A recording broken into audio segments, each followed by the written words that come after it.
तो बेटा आज हम स्टार्ट करने जा रहे हैं आपका जियोग्राफी का चैप्टर नंबर 2, जिसका नाम क्या रहने वाला है, forest and wild life resources. ये वाला चैप्टर मैं आपको इतने इंटरेस्टिंग वे से और माई स्पेशल नोट से कराऊंगा, आपको कोई भी और यूट्यूब पे वीडियो देखने की जरूरत नहीं पड़ेगी। तो विदाउट वेस्टिंग एनी टाइम हम कंसेप्ट को करते हैं डीपली डिस्कस।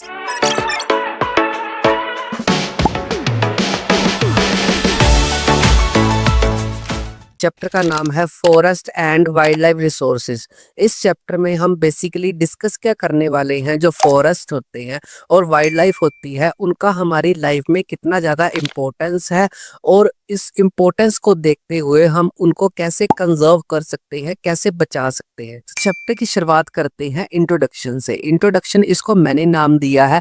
बेसिकली हम डिस्कस क्या करने वाले हैं, ये वाला पैरा जो आपकी मेन हेडिंग्स के जस्ट पहले वाला है, इस वाले हेडिंग्स के आपको ना दो वर्ड्स के ऊपर ध्यान देना है। वो वर्ड्स कौन से निकल के आते हैं, बायोडाइवर्सिटी और इकोसिस्टम। आपको इन दोनों के बारे में पता चल जाएगा ना, वो आपको इंट्रोडक्शन में कहना क्या चाहता है वो आपको आसानी से क्लियर हो जाएगा। तो आइए इस हेडिंग का करते हैं बढ़िया तरीके से ऑपरेशन। कंसेप्ट करवाने से पहले मैं एक बात क्लियर कर देता हूँ, जितने भी हम टर्म्स डिस्कस करेंगे step by step according to the headings, उसको थोड़ा सा ध्यान से आपने समझना है। उन सभी में ना थोड़ा थोड़ा ही फर्क है, उस थोड़े थोड़े फर्क से ही वो हेडिंग का मतलब चेंज हो जाता है। जैसे सबसे पहले हम डिस्कस करने जा रहे हैं बायोडाइवर्सिटी।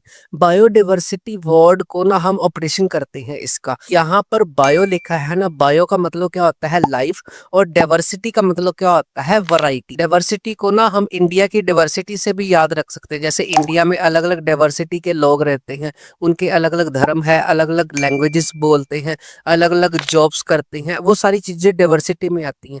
तो बायोडाइवर्सिटी का मतलब क्या बना, डिफरेंट तरीके के जो अर्थ के ऊपर लिविंग बींग्स रहते हैं, बायो मतलब लाइफ, लिविंग बींग्स रहते हैं, उसको बायोडाइवर्सिटी बोला जाता है। तो इसकी डेफिनेशन क्या बनेगी, variety of living species on the earth. जितने भी वैरायटी ऑफ लिविंग स्पीसीज अर्थ में रहती हैं उसको बायोडाइवर्सिटी बोला जाता है। इसकी एग्जांपल्स में आ जाएंगी, ह्यूमन बींग्स भी आते हैं इसमें, प्लांट्स, एनिमल्स और माइक्रो ऑर्गेनिज्म। ये छोटी छोटी जिंदा चीजें होती हैं जो हम उसको आंख से नहीं देख सकते, उसको माइक्रोस्कोप्स की हेल्प से देख सकते हैं, इसीलिए ये वर्ड बना है माइक्रो ऑर्गेनिज्म, जिसको हम माइक्रोस्कोप से ही देख सकते हैं। ये सभी हमारी लाइफ में बहुत ज्यादा इंपॉर्टेंट रोल प्ले करते हैं। और बायोडाइवर्सिटी का दूसरा नाम क्या है, बायोलॉजिकल डाइवर्सिटी। आपको एग्जाम में यहाँ से एक क्वेश्चन बनता है, बायोलॉजिकल डाइवर्सिटी को एक्सप्लेन करें या बायोडाइवर्सिटी को एक्सप्लेन करें, तो सेम ही आपने आंसर लिखना है। आई होप ये आपको इंट्रोडक्शन में फर्स्ट टर्म आपको अच्छी तरह समझ आ गई। अगली बात करते हैं इकोसिस्टम की। अब जैसे मैंने पहले शुरुआत में बोला था, जितने भी टर्म्स डिस्कस करेंगे उनमें ना थोड़ा थोड़ा सा ही फर्क है, जिससे डेफिनेशन थोड़ी सी चेंज हो जाती है। तो आपने इस बात का बढ़िया तरीके से ध्यान रखना है। इकोसिस्टम मैं पहले बता देता हूँ, इकोसिस्टम में क्या होता है। Ecosystem is interactions of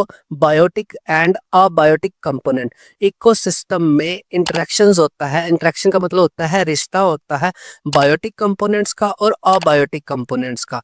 biotic components basically जैसे मैंने पहले बताया, बायो वर्ड जहां पर भी आ गया वहां पर आएगा लिविंग बींग्स, मतलब जितने भी लिविंग ऑर्गेनिज्म होते हैं वो बायोटिक में होते हैं शामिल। और अबायोटिक में क्या आएगा, हमारा फिजिकल एनवायरनमेंट, जिसको आप नॉन लिविंग भी बोल सकते हैं। अबायोटिक मतलब जिसमें लाइफ नहीं होती। तो इन दोनों के रिश्ते मतलब इंटरेक्शंस को क्या बोला जाता है, इकोसिस्टम बोला जाता है। तो आगे हम एग्जांपल भी डिस्कस कर लेते हैं। बायोटिक में मतलब लिविंग बींग्स में plant, animals, micro organism etcetera, और अबायोटिक मतलब फिजिकल एनवायरनमेंट लिखना है आपने। इसमें क्या आएगा, वाटर, एयर एक्सेट्रा, ये सारे के सारे इसमें शामिल होते हैं।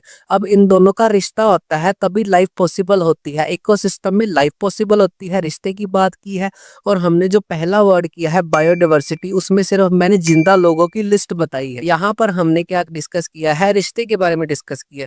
जैसे इंसान ने जीना है तो उसको पानी की जरूरत पड़ेगी, ठीक है। और माइक्रो ऑर्गेनिज्म हमें बड़े तरीके से हेल्प करते हैं। जो ना दिखने वाले जानवर है ऐसे समझ लो, वो एयर को भी प्योरीफाई करते हैं। फर्टिलिटी, जैसे आपने सुना होगा सोइल में बहुत सारे माइक्रो ऑर्गेनिज्म होते हैं जो सोइल की फर्टिलिटी को इंक्रीज करते हैं। अगर एग्जाम पॉइंट ऑफ व्यू से देखें, यहाँ से सिर्फ दो क्वेश्चन बनते हैं इंट्रोडक्शन में। या तो आपको पूछा जाएगा बायोडाइवर्सिटी के बारे में या आपको पूछा जाएगा इकोसिस्टम के बारे में। आई होप ये इंट्रोडक्शन वाली स्लाइड आपको अच्छी तरह समझ आ गई। तो आगे हम डिस्कस करने जा रहे हैं इस चैप्टर की फर्स्ट मेन हेडिंग, जिसका नाम क्या रहने वाला है, flora and fauna in India. हम बेसिकली इस स्लाइड में डिस्कस करेंगे इंडिया के बारे में ही, दो चीजों के बारे में, जिसमें हम डिस्कस करेंगे फ्लोरा के बारे में और फौना के बारे में। सबसे बड़ा सवाल भाई ये होते क्या है, तो हम इसका करते हैं बढ़िया तरीके से ऑपरेशन। आपको इस तरह समझ आ जाएगा कि बहुत बड़ी बड़ी बातें करने से पहले मैं ना आपको दोनों का मतलब बता देता हूँ।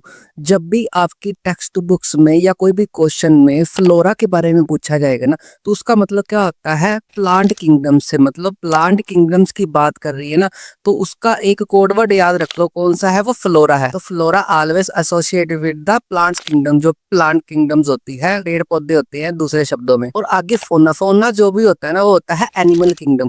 जितने भी एनिमल की प्रजातियां होती है, जितने भी एनिमल्स आपको याद आ रहे हैं या आप जितने भी एनिमल्स के बारे में सोच सकते हो, वो किसमें आते हैं, फोना में। मैं आपको वैसे जनरल नॉलेज के लिए बता देता हूँ। जब भी लाइफ पॉसिबल हुई थी ना अर्थ में, तो सबसे पहले आया था फ्लोरा, उसके बाद आई था फोना। याद रखने का क्या तरीका है, डांस फ्लोर पे, फ्लोर पे कौन आया था, फ्लोरा आई थी, और बाद में उन्होंने फोन किया, हाँ भी अब तुम लोग भी आ जाओ एनिमल्स किंगडम। तो यहाँ से अगर क्वेश्चन बनता है तो दो क्वेश्चन बनेंगे, फ्लोरा के ऊपर और फोना के ऊपर। आगे यहाँ पर आपने एक बात नोट करनी है इस बारे में, वो बात क्या है, इंडिया में ना वास्ट बायोडाइवर्सिटी है in the form of flora and fauna. Biodiversity जैसे मैंने पहले बता दिया पिछली स्लाइड में, मतलब क्या होता है, तो इंडिया में बहुत ज्यादा मात्रा में फ्लोरा और फोना पाई जाती है। मतलब एक one of the biggest country है इंडिया, जहां पर सबसे ज्यादा प्लांट्स और एनिमल किंगडम्स पाई जाती है। मतलब बहुत सारे पेड़ पौधे भी पाए जाते हैं और बहुत सारे जानवर भी पाए जाते हैं। एक बात आपकी जनरल नॉलेज के लिए मैं और बता देता हूँ, जैसे जहां पर वेजिटेशन होगी ना, वहां पर वैसे ही एनिमल्स पाए जाएंगे। फॉर एग्जाम्पल, एक जगह है रेगिस्तान टाइप, जहां पर वेजिटेशन बिल्कुल ही नहीं पाई जाती, तो वहां पर इस टाइप के सारे जानवर पाए जाएंगे। और एक जगह है इसके उलट, जहां पर बहुत सारी हरियाली है, तो वहां पर सेवरल टाइप्स की क्या पाई जाएंगी, एनिमल्स किंगडम पाई जाएंगी। बेसिकली हम बोल सकते हैं कि फ्लोरा के ऊपर डिपेंड होती है फोना। जैसा वेजिटेशन होएगा वैसे ही वहां पर वाइल्ड लाइफ, वैसे ही जानवर पाए जाएंगे। यहाँ पर हमने तीन बातें डिस्कस कर ली है, एक फ्लोरा और फोना के बारे में, और दूसरी इंडिया के बारे में, बायोडाइवर्सिटी में रिचनेस है, यहाँ पर ये बात नोट कर ली है। आगे चलते हुए एक लाइन बताई गई है जिसमें ये बोला गया है, हर एक लोकल एरिया में यूनिक प्लांट्स और एनिमल पाए जाते हैं। समझो इस बात को, बेसिकली हम किसी भी स्टेट से हैं, किसी भी जगह में है, किसी भी विलेज में है, हमारे विलेज में या हमारी स्टेट में या हमारी जगह में जो भी प्लांट्स और एनिमल पाए जाते हैं ना, हो सकता है वो कहीं और पाए ही ना जाते हो। तो यहाँ से हमें ये सीखने को मिलता है इस लाइन से कि हर जगह पर variety of animals and variety of plants पाए जाते हैं, जो उस एरिया की यूनिकनेस होती है। इसीलिए ऊपर मैंने बताया है इंडिया में रिच बायोडाइवर्सिटी है, अलग अलग प्रकार के वहां पर पेड़ पौधे और एनिमल पाए जाते हैं। अब बेसिकली यहाँ पर ये बोल सकते हैं अलग अलग तरीके के फ्लोरा एंड फोना इंडिया में फाउंड होते हैं। अगली लाइन है, यहाँ पर बहुत सारी स्पीसीज हैं वो एग्जिस्ट करती हैं, मतलब आज के समय में है, और बहुत सारी आगे डिस्कवर होने वाली हैं। अब जो भगवान ने या कुदरत ने बना दिया प्लांट्स और एनिमल्स को, उसकी बहुत सारी प्रजातियां हैं। अभी तक जो हमें पता चलेगी वो तो हमने पढ़ दिया, हाँ भी एग्जिस्ट करती हैं। जो आगे हमें आने वाले टाइम में पता लगेंगी वो हमने डिस्कवर करनी है। तो आपके मन में आएगा, हाँ भी ये डिस्कवर होती हैं, बिल्कुल डिस्कवर होती हैं। जैसे कोई भी नया स्नेक आ जाता है तो उसको नेम दिया जाता है, बाद में उसके बारे में लिखा जाता है सारे टेक्स्ट बुक्स में। जैसे जैसे हमारी नेचर में स्पीसीज या तो फ्लोरा की या तो फोना की बनाई है, वो हम उसको धीरे धीरे करके हम उसको डिस्कवर कर रहे हैं और उनको नाम दे रहे हैं। जैसे हमारे यूनिवर्स में नई नई चीजें, नए नए प्लैनेट्स आते हैं, हाँ अभी अभी ये नया वाला प्लैनेट ढूंढा गया, वैसे ही फ्लोरा और फोना का सीन है। आगे बात करते हैं, जो ये फ्लोरा और फोना होती है ना, इनका ह्यूमन की लाइफ में बहुत ज्यादा इंपॉर्टेंस होता है, because the human being also depend on the flora and fauna. Human being flora और फोना के ऊपर डिपेंड होता है अपनी लाइफ को गुजारने के लिए, अपनी लाइफ को बढ़िया बनाने के लिए। फॉर एग्जाम्पल, अगर मैंने सेब खाना है, एप्पल खाना है, तो मुझको वो कहाँ से मिलेगा, फ्लोरा से मिलेगा ना, प्लांट से मिलेगा। ऐसे थोड़ी मैं आर्टिफिशियल बना के सेब वो खा लूंगा। तो बेसिकली ह्यूमन की लाइफ में फ्लोरा और फोना का बड़ा ज्यादा इंपॉर्टेंस है। और लास्ट में अगर बात करें, हाँ भी इंपॉर्टेंस तो है, पर हम ह्यूमन बींग अपनी ग्रीडनेस, अपनी लालच की वजह से क्या कर रहे हैं, या तो इनको खत्म कर रहे हैं या इनकी तरफ ध्यान नहीं दे रहे। वो कैसे, वो अपनी लाइन क्या याद रखनी है, जो बायोडाइवर्सिटी है फ्लोरा और फोना की, वो एट रिस्क में है, मतलब खतरे में है ड्यू टू निगलेक्ट। हम उनको निगलेक्ट कर रहे हैं, हम उनका उसकी तरफ ध्यान नहीं दे रहे, उसका मिस यूज कर रहे हैं, या और भी तरीके से उसको ध्यान नहीं दे रहे। इसके चक्कर में फ्लोरा और फोना क्या है, खतरे में है। और मैंने पीछे बता दिया, ह्यूमन की लाइफ में बहुत ज्यादा इंपॉर्टेंस है, उसके ऊपर डिपेंड है हम लोग। अगर उसको ही खत्म करते रहेंगे तो हमारा लाइफ कैसे पॉसिबल होएगी। जैसे फॉर एग्जांपल, सेब उगाने वाले पेड़ को अगर खत्म कर रहे हैं एग्जांपल के तौर पे, तो हम सेब कैसे खाएंगे। आई होप यहाँ तक आपको बेसिक कंसेप्ट अच्छी तरह समझ आ गया। अगली वाली स्लाइड्स में हम लोग क्या डिस्कस करेंगे कि इसको कैसे कंजर्व किया जाना चाहिए, कैसे बचाया जाना चाहिए, सरकार ने कौन से कदम उठाए हैं, और हम लोगों का क्या फर्ज है, हम लोगों ने क्या क्या किया है फ्लोरा और फोना का बचाने के लिए। तो चैप्टर को आगे करने से पहले ना मैं आपको छोटी सी इंफॉर्मेशन देना चाहता हूँ, बीच में इंफॉर्मेशन रिगार्डिंग माई नोट्स जिससे मैं आपको पढ़ा रहा हूँ। आपको बता होता है आपकी क्लास 10th की ना सारे चैप्टर क्या है हेडिंग वाइज है, मतलब हम कोई भी चैप्टर उठा लेते हैं, मेरे नोट्स उसी ही पैटर्न में बने हुए हैं सारे के सारे चैप्टर्स के। जैसे हम फेडरलिज्म चैप्टर को उठाते हैं, फॉर एग्जांपल फेडरलिज्म चैप्टर में पहले एक हेडिंग आएगी, फिर दूसरी हेडिंग आएगी, फिर तीसरी हेडिंग आएगी, ऐसे ऐसे करते करते ये सारा का सारा चैप्टर हेडिंग वाइज चलता रहेगा। जैसे इसकी फर्स्ट हेडिंग है ये वाली, व्हाट इज फेडरलिज्म, तो इसी हेडिंग का ऑपरेशन करके मैंने नोट्स बनाए हैं ये वाले। ये कलरफुल नोट्स आपकी जिंदगी को कलरफुल कर देंगे अच्छे नंबर दिलवा के। और सबसे इंटरेस्टिंग बात, इसी हेडिंग से रिलेटेड कौन से वेरी क्वेश्चन बनते हैं वो भी मैंने यहाँ पर डाल दिए, और इसी हेडिंग से रिलेटेड जितने भी शॉर्ट क्वेश्चन आंसर बनते हैं वो भी मैंने यहाँ पर डाल दिए हैं, और इसी हेडिंग से रिलेटेड जितने भी लॉन्ग क्वेश्चन आंसर बनते हैं मैंने बीच में डाल दिए हैं। और आपने एक बात नोट की होगी, सारे के सारे क्वेश्चन विद हिंदी मैंने डाले हैं। क्या होता है, हमें कई बार हिंदी में कोई वर्ड का मतलब नहीं पता होता, तो हम वर्ड ढूंढने के चक्कर में हमारा सोशल मीडिया में कुछ मैसेज आता है तो हम उसमें ही खो जाते हैं। तो यहाँ पर मैंने हिंदी भी मेंशन कर दी है इंग्लिश के साथ, आपको कोई भी दिक्कत नहीं आएगी। और दूसरा सबसे बड़ा फायदा क्या है, यहाँ पर ना आपको इकट्ठे क्वेश्चन नहीं याद करने पड़ेंगे। बहुत सारी बुक्स है, मैं नाम नहीं लूंगा, वहां पर क्या है सारे इकट्ठे क्वेश्चन होते हैं जिसको देख के ना हम डर जाते हैं, यहाँ पे इतने क्वेश्चन हम कैसे करेंगे। तो इसका सोल्यूशन क्या है, मेरे नोट्स। ऐसी एक हेडिंग खत्म होती है, उसका ऑपरेशन से मैंने नोट्स बनाए हैं, नोट्स के बाद मैंने सारे के सारे क्वेश्चन वहां पर डाल दिए हैं विद हिंदी, जिससे क्या है आप heading wise heading chapter complete करते रहोगे और हेडिंग वाइज हेडिंग ही क्वेश्चन आंसर याद करते रहोगे। और ये वाले क्वेश्चन मैंने ऐसे नहीं डाले, ये वाले क्वेश्चन है प्रीवियस ईयर एग्जाम में आए हुए मोस्ट इंपोर्टेंट क्वेश्चंस। और ये वाला सारा कंसेप्ट होने के बाद लास्ट में मैंने एक्स्ट्रा क्वेश्चन भी डाल दिए हैं। एक चैप्टर में हमने हेडिंग वाइज हेडिंग ऑपरेशन भी कर लिया, और very short question answer, short और लॉन्ग क्वेश्चन आंसर भी डिस्कस कर लिए, और लास्ट में एक्स्ट्रा क्वेश्चन भी कर लिए। इससे बाहर एग्जामिनर कोई भी क्वेश्चन नहीं पूछ सकता, इसकी गारंटी मैं लेता हूँ। तो इसको हम डाउनलोड कैसे कर सकते हैं, बड़ा आसान है, लिंक है जो डिस्क्रिप्शन बॉक्स में गिवन है, उसके ऊपर क्लिक करके आप कुछ इन्फॉर्मेशन देके आप आसानी से लिंक को एज ए पीडीएफ में डाउनलोड कर सकते हो। और यकीन मानो आपको ये नोट्स करने के बाद आपको कोई भी और बुक उठाने की जरूरत नहीं पड़ेगी। तो बहुत बातें होगी, चलो अब चैप्टर करते हैं। इसके चलते ही आगे हमारी सेकंड मेन हेडिंग स्टार्ट होती है, जिसका नाम है conservation of forest and wild life in India. Basically इस हेडिंग में हम डिस्कस करने जा रहे हैं इंडिया में कंजर्वेशन कैसे होती है। कंजर्वेशन का मतलब होता है बचाना, किसकी, फॉरेस्ट एंड वाइल्ड लाइफ को कैसे बचाया जाता है, और उस बचाने के पीछे क्या कारण क्या है, क्यों ये शुरू किया गया कंजर्वेशन प्रोजेक्ट। तो आइए इस हेडिंग का करते हैं डीपली ऑपरेशन। सबसे पहले हम डिस्कस कर लेते हैं रीजन फॉर कंजर्वेशन, क्यों बचाने की जरूरत है।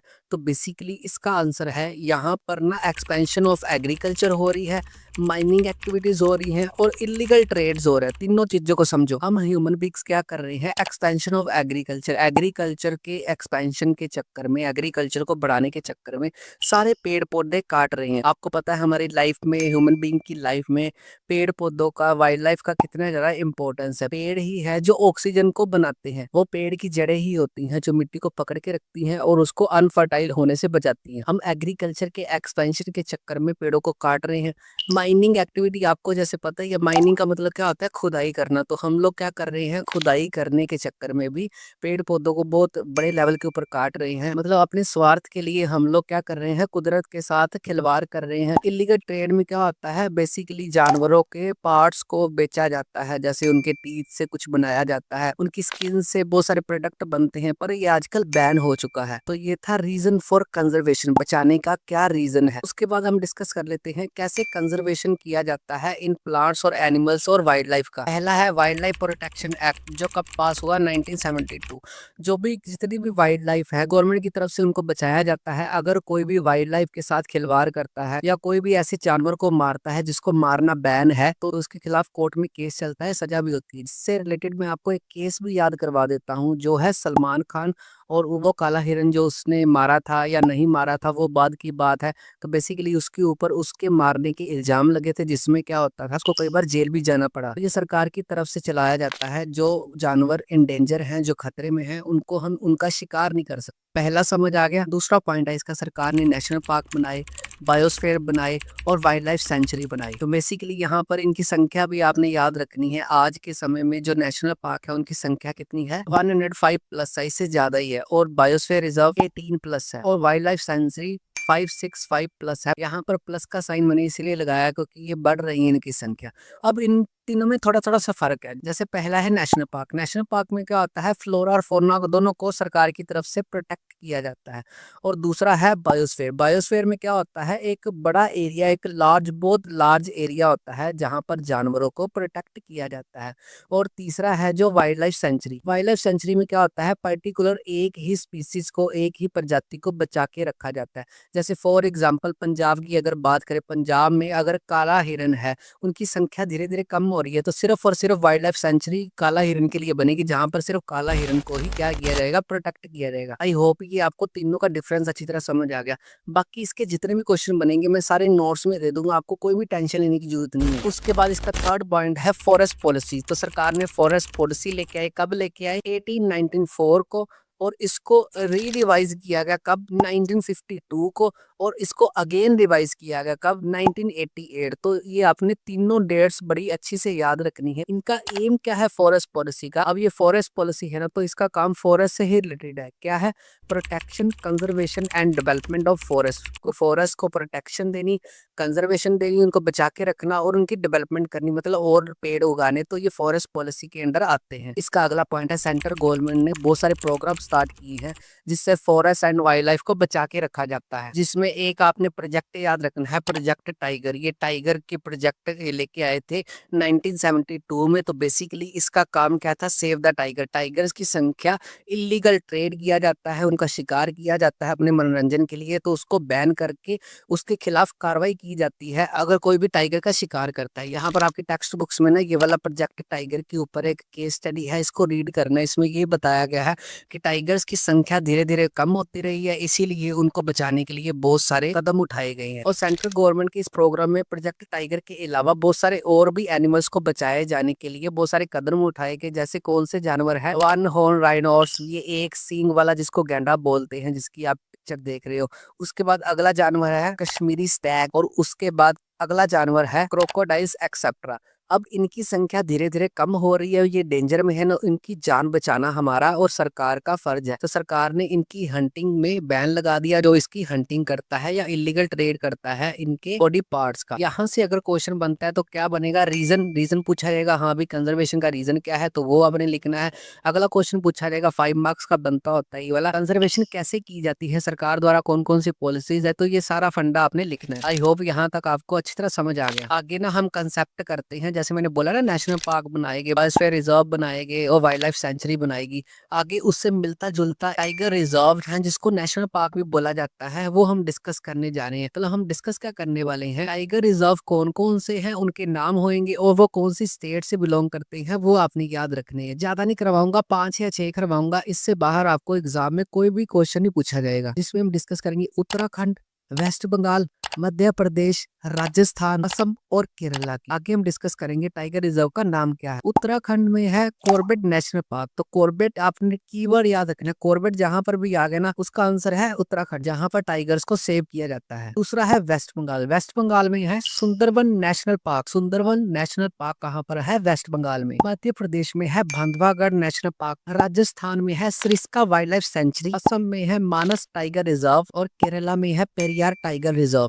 तो ये 6 के 6 आपने बढ़िया तरीके से स्टेट्स याद रखनी है और कौन सी स्टेट में किस नाम का टाइगर रिजर्व है ये आपने याद रखना है। यहाँ से ना एमसीक्यूज की फॉर्म में क्वेश्चन पूछा जाएगा। जैसे फॉर एग्जांपल आपको पूछा जाएगा कि सरिस्का वाइल्ड लाइफ सेंचुरी कहाँ पर है, तो वो कहाँ पर है? राजस्थान में। आगे पूछा जाएगा जैसे for example Corbett national park कहाँ पर है, तो वो है उत्तराखंड में। तो ऐसे आपको एमसीक्यूज में आएंगे, इससे बाहर आपको एमसीक्यूज में कोई भी नेशनल पार्क नहीं पूछा जाएगा। आई होप ये सेकंड हेडिंग आपको अच्छी तरह समझ आ गई। आगे चलते हुए हम आपकी थर्ड मेन हेडिंग स्टार्ट करने जा रहे हैं इस चैप्टर की, जिसका नाम क्या रहने वाला है? Types and distribution of forest and wild life. तो इस हेडिंग में क्या है, आइए इसका बढ़िया तरीके से करते हैं ऑपरेशन। इस वाली हेडिंग में हम बेसिकली डिस्कस क्या करने वाले हैं? एक तो फॉरेस्ट की टाइप देखेंगे इंडिया में। इंडिया में कितने टाइप्स के फॉरेस्ट पाए जाते हैं और उनकी डिस्ट्रीब्यूशन। डिस्ट्रीब्यूशन का मतलब क्या होता है? कितने परसेंट कौन से फॉरेस्ट कहाँ पर पाए जाते हैं, ये वाली सारी बातें हम इसी स्लाइड में डिस्कस करेंगे। जिसमें हमने याद रखना है इंडिया में 3 टाइप्स ऑफ फॉरेस्ट होती हैं। 3 टाइप्स फॉरेस्ट की पाई जाती है। 3 तरीके से क्लासिफाई किया गया है फॉरेस्ट को, जिसमें से सबसे पहला है रिजर्व्ड फॉरेस्ट, दूसरा है protected forest and third one is अनक्लास्ड forest. जो रिजर्व्ड फॉरेस्ट होते हैं उनको परमानेंट फॉरेस्ट भी बोला जाता है और दूसरी तरफ जो प्रोटेक्टेड फॉरेस्ट होते हैं उनको भी परमानेंट फॉरेस्ट बोला जाता है। अगर एग्जाम में आए कि परमानेंट फॉरेस्ट कौन कौन से हैं तो ये दोनों के बारे में आपने लिखना है, कौन कौन से, रिजर्व्ड फॉरेस्ट और प्रोटेक्टेड फॉरेस्ट। इसके बाद जैसे जैसे मैं आपको करवाता रहूंगा पॉइंट्स में वैसे वैसे आपको तीनों के बारे में अच्छी तरह समझ आती रहेगी। तो रिजर्व्ड फॉरेस्ट की डेफिनेशन क्या है? ये परमानेंटली एलोकेटेड होते हैं जहाँ पर फॉरेस्ट प्रोडक्शन या फॉरेस्ट प्रोड्यूस होती है बाय द गवर्नमेंट। अब समझो इस बात को, दोनों बातों को। रिजर्व्ड फॉरेस्ट कौन सी कैटेगरी में आते हैं? जो सरकार द्वारा इसको नियंत्रण किया जाता है, पेड़ों को रिजर्व्ड रखा जाता है और रिजर्व्ड हुए पेड़ों को वहां पर यूज में लेके आते हैं। यूज में मतलब यहाँ पर लिखे ना फॉरेस्ट प्रोड्यूस, जैसे पेड़ों से रबड़ बनाते हैं तो वो सरकार के द्वारा कंट्रोल होता है जिससे पेड़ों से प्रोडक्ट बनाए जाते हैं और ये पूरे के पूरे रिजर्व्ड होते हैं। और यहाँ पर हंटिंग और पेड़ों की कटिंग करना बिल्कुल 1% भी अलाउड नहीं होता, मतलब यहाँ पर पूरा स्ट्रिक्टली बैन होता है ये वाली एक्टिविटीज। और दूसरा है protected forest. Protected forest permanent forest बोला जाता है। इसे प्रोटेक्शन का मतलब क्या होता है? पूरी की पूरी सेफ्टी देना। तो ये ऐसे फॉरेस्ट होते हैं protect from future reduction by the government. ये भी गवर्नमेंट कंट्रोल करती है इनको और ये फ्यूचर में रिडक्शन ना हो, इनकी कमी ना हो, तो इनको ऐसे एरिया को प्रोटेक्ट करके रखा जाता है गवर्नमेंट, इंडिया की गवर्नमेंट की तरफ से। और जो पहला था ना रिजर्व्ड फॉरेस्ट, यहाँ पर तो 1% भी अलाउड नहीं है, आप हंटिंग और कटिंग कर सकते हो। तो जो प्रोटेक्टेड फॉरेस्ट होते हैं ना, वहां पर जो रहने वाली कम्युनिटीज होती हैं उनको थोड़ा सा अलाउ कर सकते हैं। हाँ भी आप लोगों को अगर जीवन बिताने के लिए थोड़ी सी लकड़ी चाहिए, बड़े लेवल के ऊपर कटिंग नहीं कर सकते, जितना उस कम्युनिटी को चाहिए उतना ही वो अपनी लकड़ी को यूज कर सकते हैं। यहाँ पर कटिंग पूरी तरह से बैन नहीं होती। तो यहाँ पर थोड़ा सा फर्क है और एक सिमिलरिटी है। सिमिलरिटी क्या है? यहाँ पर ये गवर्नमेंट की तरफ प्रोटेक्ट किए जाते हैं दोनों के दोनों, और जो प्रोटेक्ट है वहां पर कटिंग और हंटिंग पूरी तरह से बैन नहीं है। और जो रिजर्व फॉरेस्ट है वहां पर तो 101% पूरी की पूरी बैन है। और last one is अनक्लास्ड forest. अनक्लास्ड forest ऐसे फॉरेस्ट होते हैं जो कोई भी यूज में नहीं होते, inaccessible forest control by government and individual. ये ऐसी कैटेगरी है फॉरेस्ट की जो इनएक्सेसिबल है, जो किसी भी काम के फॉरेस्ट नहीं होते। जैसे कोई छोटे छोटे पेड़ हो गए, जैसे कोई इस प्रकार के पेड़ आप देख रहे हो, मतलब घास फूस भी हो सकते हैं, कुछ ऐसे फॉरेस्ट जो किसी भी काम के नहीं होते, वो कौन से आते हैं? अनक्लास फॉरेस्ट में आते हैं। जो सरकार और इंडिविजुअल, मतलब कोई भी अगर किसी के घर के आसपास एरिया है वहां पर कुछ ऐसे पेड़ हैं तो उसको वो घर या को उस कम्युनिटी के लोग उसको यूज कर सकते हैं, तो वो अनक्लास में आते हैं जिनकी कोई भी श्रेणी नहीं है। तीनों की डेफिनेशन समझ आ गई। यहाँ से क्वेश्चन क्या बनेगा? या तो रिजर्व फॉरेस्ट की डेफिनेशन पूछ लेंगे, या आपको प्रोटेक्टेड की डेफिनेशन पूछ लेंगे, या अनक्लास की पूछ लेंगे। दूसरा क्वेश्चन क्या पूछेंगे? हाँ जी, जो रिजर्व फॉरेस्ट है उसको कौन कंट्रोल करता है, और प्रोटेक्टेड को कौन कंट्रोल करता है, और अनक्लास को कौन कंट्रोल करता है, वो अपनी बात याद रखनी है। अब बात करते हैं इन परसेंटेज की, कितने परसेंट में ये फैले हुए हैं। जैसे डिस्ट्रीब्यूशन परसेंटेज हमने अब देखनी है। जो रिजर्व फॉरेस्ट है सबसे ज्यादा होते हैं, वो कितनी परसेंट है? 50%। इंडिया में 50% से भी ज्यादा कौन से फॉरेस्ट है? Reserve forest. और जो प्रोटेक्टेड फॉरेस्ट है उनकी परसेंटेज है 1/3, मतलब 33% अप्रोक्स। और जो अनक्लास्ड फॉरेस्ट है वो है 16%। आगे हम डिस्ट्रीब्यूशन को थोड़ा सा और समझते हैं, कौन कौन सी स्टेट में फैले हुए हैं ये वाले तीनों फॉरेस्ट। जो रिजर्व फॉरेस्ट है वो कौन कौन सी स्टेट में फैले हुए हैं? Jammu and Kashmir, Uttarakhand and Tamil Nadu. तो मैं मैप में भी आपको मैं बता देता हूँ कहाँ पर ये स्टेट है, आपको थोड़ा सा आइडिया हो जाएगा। तो रिजर्व फॉरेस्ट पाए जाते हैं, ये है जम्मू कश्मीर, ये है उत्तराखंड और ये है तमिल। यहाँ पर ये तीनों पाए जाते हैं। लास्ट में एक्सेप्ट्रा, जितने भी एक्स्ट्रा होंगे मैं सारे के सारे नोट्स में बढ़िया तरीके से दे दूंगा, कोई भी टेंशन लेने की जरूरत नहीं है। इसके बाद बात करते हैं प्रोटेक्टेड फॉरेस्ट की। प्रोटेक्टेड फॉरेस्ट कौन कौन सी इंडिया की स्टेट्स में सबसे ज्यादा पाए जाते हैं? वो है पंजाब, हरियाणा, राजस्थान एक्सेप्ट्रा। तो मैं मैप में भी आपको दिखा देता हूँ, ये है हमारा पंजाब और ये है हरियाणा और ये है राजस्थान। इन तीनों स्टेट में ये सबसे ज्यादा फॉरेस्ट पाए जाते हैं प्रोटेक्टेड। सबसे ज्यादा नहीं बोल सकते, मतलब पाए जाते हैं। अनक्लास कहाँ पर पाए जाते हैं? Northern eastern state of India and many parts of Gujarat. Map में भी देख सकते हैं, जैसे ये वाला है नॉर्थ और ईस्ट वाला पार्ट इंडिया का, यहाँ पर भी सबसे ज्यादा पाए जाते हैं अनक्लास। और गुजरात के बहुत सारे पार्ट्स में ये वाले अनक्लास वाले फॉरेस्ट पाए जाते हैं। आई होप ये तीनों के बारे में आपको बढ़िया अच्छी तरह समझ आ गया। यहाँ से क्वेश्चन क्या बनेगा? या तो आपको रिजर्व फॉरेस्ट के बारे में पूछा जाएगा, ये सारी डिटेल लिखनी है, या आपको प्रोटेक्टेड के बारे में पूछा जाएगा तो सारी डिटेल लिखनी है, या तो आपको अनक्लास के बारे में पूछा जाएगा, ये सारी की सारी डिटेल लिखनी है। आई होप ये स्लाइड आपको अच्छी तरह समझ आ गई। इसके चलते ही हम इस चैप्टर की सबसे लास्ट वाली हेडिंग को डिस्कस करने जा रहे हैं, जिसका नाम क्या रहने वाला है? Community and conservation. तो इस हेडिंग में क्या है, आइए इसका बढ़िया तरीके से ऑपरेशन करके इसको समझते हैं। कंसेप्ट करवाने से पहले मैं आपको एक क्वेश्चन पूछना चाहता हूँ। क्वेश्चन ये है कि सिर्फ और सिर्फ सरकार की ही रिस्पॉन्सिबिलिटी होती है कंजर्वेशन करनी फॉरेस्ट एंड वाइल्ड लाइफ की, जैसे हमने पिछली स्लाइड में देखा है कि प्रोजेक्ट टाइगर लेके आए और भी बहुत सारे कंसेप्ट लेके आती है सरकार जानवरों को और पेड़ों को बचाने के लिए। क्या सिर्फ और सिर्फ सरकार की ही जिम्मेदारी होती है? तो इसका आंसर है नहीं। क्यों नहीं? क्योंकि लोकल कम्युनिटीज होती हैं, आम लोग होते हैं, हमारे जैसे लोग होते हैं, जिनका कर्तव्य बनता है वो अपने अपने एरियाज की वाइल्ड लाइफ और फॉरेस्ट को बचाए। तो इसी की बेस के ऊपर ही आपकी ये हेडिंग है, कौन सी है? लोकल कम्युनिटीज का भी बहुत सारा कंट्रीब्यूशन है किसके लिए? कंजर्वेशन करना वाइल्ड लाइफ एंड फॉरेस्ट। इसमें हम देखेंगे कि कौन कौन सी लोकल कम्युनिटीज थी जिन्होंने योगदान दिया पेड़ों को काटने से बचाने के लिए और जानवरों को बचाने के लिए, इलीगल उनका शिकार वगैरह ना हो। तो वो सारी की सारी इस हेडिंग में हम डिस्कस करने जा रहे हैं। आपके सिलेबस के अकॉर्डिंग कौन कौन सी लोकल कम्युनिटीज हैं जिसके बारे में हम बात करने जा रहे हैं? पहली है अलवर, एक जगह है राजस्थान की है। और दूसरी कंसेप्ट, दूसरी स्टोरी हम करने जा रहे हैं हिमालयस की। ये दो स्टोरीज के ऊपर क्वेश्चन बनते होते हैं। तो बेसिकली सबसे पहले डिस्कस करते हैं अलवर राजस्थान के लोकल कम्युनिटीज ने कैसे फ्लोरा और फौना मतलब वाइल्ड लाइफ को और फॉरेस्ट को बचाया। अलवर राजस्थान की लोकल कम्युनिटीज ने क्या किया, उन्होंने 1200 हेक्टेयर अपने आप में अपने लोगों में सेव करके रख लिया। हाँ भी, इसमें कोई भी कटिंग नहीं करेगा, कोई भी हंटिंग नहीं करेगा। तो उनके एरिया का क्या नाम उसने दे दिया, ये वाला आपने याद रखना है, भैरवदेव दाकव सेंचुरी नाम का आपने एज इट इज याद रखना है। उन्हें एम क्या बनने लग गया, एक तो जानवरों का शिकार नहीं करेगा ये 1200 हेक्टेयर्स में, और दूसरा ये किसके against? Against outside encroachments. Encroachment का यहाँ पर लिखा है ना वर्ड, इसका मतलब होता है कब्जा करना। अब पहले क्या होता था, गांव में ना लोग कब्जा कर लेते थे, उसको अपना एरिया बना लेते थे, फिर वहां पर क्या करते थे, पेड़ पौधे काटते थे, जानवरों को मारते थे। तो उन्होंने राजस्थान अलवर में 1200 हेक्टेयर को, ये वाला नाम आपने याद रखना है, उन्होंने ये नाम दिया भैरवदेव दाकव सेंचुरी। और उन्होंने यहाँ पर हंटिंग बैन कर दी, और आउटसाइड की जो भी कब्जे लोग करते थे उन्होंने वहां पर प्रोटेक्शन दी पेड़ों को और जानवरों को। फर्स्ट लोकल कम्युनिटी की समझ आ गई। यहाँ से अलवर राजस्थान लोकल कम्युनिटी का क्या योगदान है फ्लोरा और फौना को बचाने के लिए, ये सारा कंसेप्ट आपने लिखना है। दूसरा हिमालयस का, हिमालयस के लोगों ने क्या किया आपने सुना ही होगा, उन्होंने चिपको मूवमेंट लेके आए। चिपको मूवमेंट क्या थी, इसमें क्या करते थे वो लोग, जब भी कोई सरकार के लोग या कोई भी प्रोजेक्ट होता था वहां पर कोई पेड़ों को काटना पड़ता था, तो लोग क्या करते थे, यहाँ पर हग करके खड़े हो जाते थे, चिपक के खड़े हो जाते थे पेड़ों के साथ। इनका कहने का ये मतलब था, हाँ भी अगर पेड़ों को काटना है सबसे पहले आपको हमको काटना पड़ेगा। तो हिमालयाज में चिपको मूवमेंट आई जो किसके अगेंस्ट थी? डिफोरेस्टेशन के अगेंस्ट। आई होप ये दो लोकल कम्युनिटीज का आपको अच्छी तरह समझ आ गया। उसके बाद जैसे ही हम इस हेडिंग के आगे बढ़ते हैं, वहां पर कुछ अदर आंदोलन आपने याद रखनी है। जैसे पहला आंदोलन है बीज बचाओ आंदोलन, और दूसरा है इससे मिलता जुलता नवधान्य आंदोलन। ये क्या है? तो बेसिकली जैसे लिखा है ना बीज, बेसिकली आजकल लोग क्या यूज करते हैं खेती बाड़ी के लिए, HYV सीड्स का यूज करते हैं, और उसके यूज के चक्कर में ना केमिकल्स बड़े डालने पड़ते हैं उनको बचाने के लिए। केमिकल से यूज से क्या होती है, फसलों की उपज तो ज्यादा हो जाती है, पर यहाँ पर फसलें भी खराब होने के चांसेस ज्यादा है, मिट्टी की फर्टिलिटी भी कम होती है।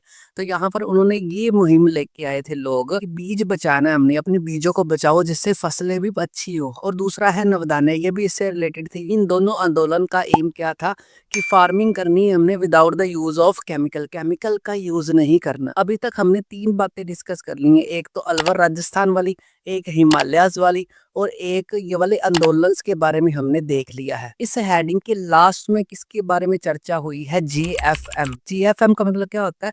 पहले हमने देखा था स्लाइड्स में कि सरकार बहुत सारे कदम उठा रही है फ्लोरा और फौना को बचाने के लिए। यहाँ पर हमने क्या देखा, लोकल कम्युनिटीज भी बहुत सारे कदम उठा रही हैं ये वाले फ्लोरा और फौना को बचाने के लिए। तो लास्ट में सरकार के दिमाग में आया क्यों ना हम दोनों मतलब लोकल कम्युनिटीज भी और सरकार भी मिलके ये फ्लोरा और फौना को बचाए।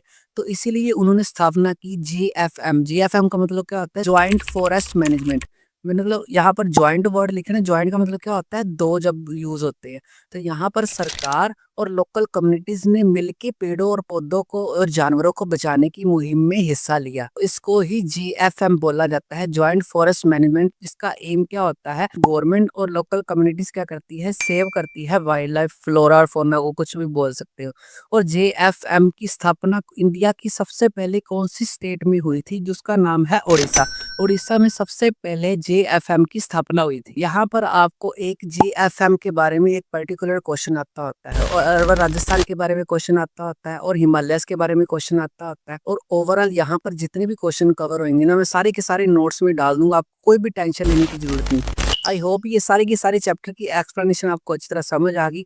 मिलते हैं किसी और चैप्टर में किसी और दिन। Bye, take care, have a nice day.